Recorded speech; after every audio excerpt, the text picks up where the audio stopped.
Tanggal 3 Agustus kemarin, Ombudsman melalui tim 6 itu meluncurkan posko pengaduan seleksi ASN, ya. Yang ini sangat penting, posisinya sangat penting maknanya untuk kemudian Ombudsman ikut dalam mengawal sekaligus mengawasi, ya, proses seleksi CASN, baik calon PNS maupun calon P3K yang sudah kita semua tahu sudah mulai dijalankan proses pendaftaran sekaligus juga seleksi administrasinya hari ini, begitu ya.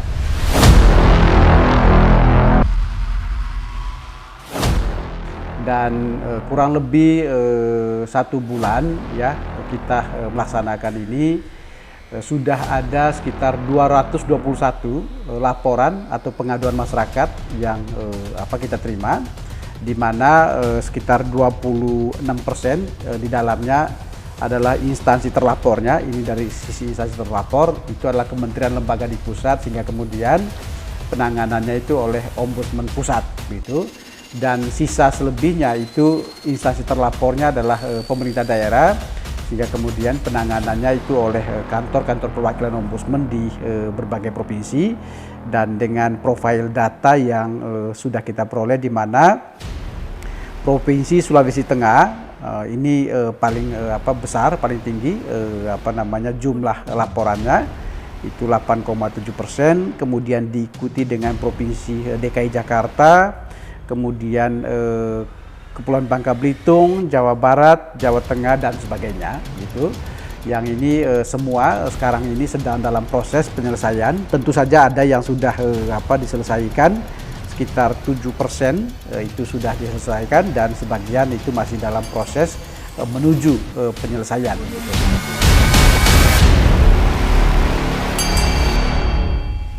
Jadi kalau tahun lalu ya, tahun 2019, karena penerimaan terakhir kan 2019 ya, itu Ombudsman menjadi bagian dari pansel gitu ya, di mana di pansel itu kita berada pada posisi sebagai pengawas. Tahun ini memang tidak, dan ini yang ideal. Kita berada di luar dan di atas dari pansel, sehingga kita bisa mengawasi secara independen begitu, dan kemudian hasil pengawasan kita itu tentu kemudian disampaikan kepada berbagai pihak gitu ya. Mungkin juga ke DPR kalau itu terkait dengan sisi kebijakannya gitu ya. Kemudian juga kepada Kementerian PAN sebagai regulator gitu, dan juga tentu kepada BKN sebagai pihak yang melaksanakan administrasi dan manajemen kepegawaian dan sebagainya. Tentu hasil semua laporan yang ada gitu itu akan direspon dalam 2 kerangka, 2 tindak lanjut gitu ya. Pertama adalah tentu respon untuk menyelesaikan masalah atau laporan yang ada, dan ini yang sudah dikerjakan sekarang ini dan sedang dituntaskan prosesnya begitu. Jadi kita memang berfokus pada penyelesaian masalah begitu.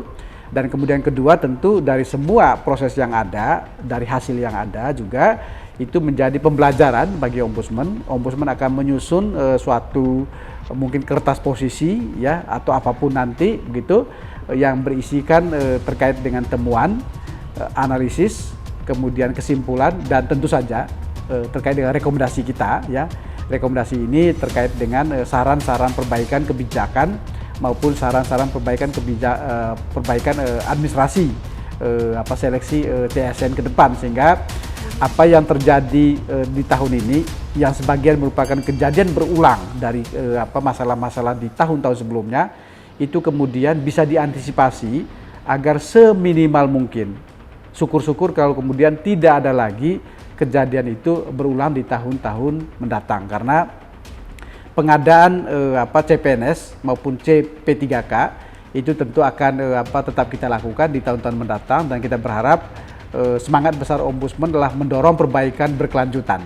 Jadi terus-menerus ada improvement secara berkelanjutan, sehingga kemudian paling tidak maladministrasi proses seleksi CASN itu makin berkurang, dan kemudian kualitas seleksi ke depan itu makin bagus gitu. Itu tentu harapan besarnya.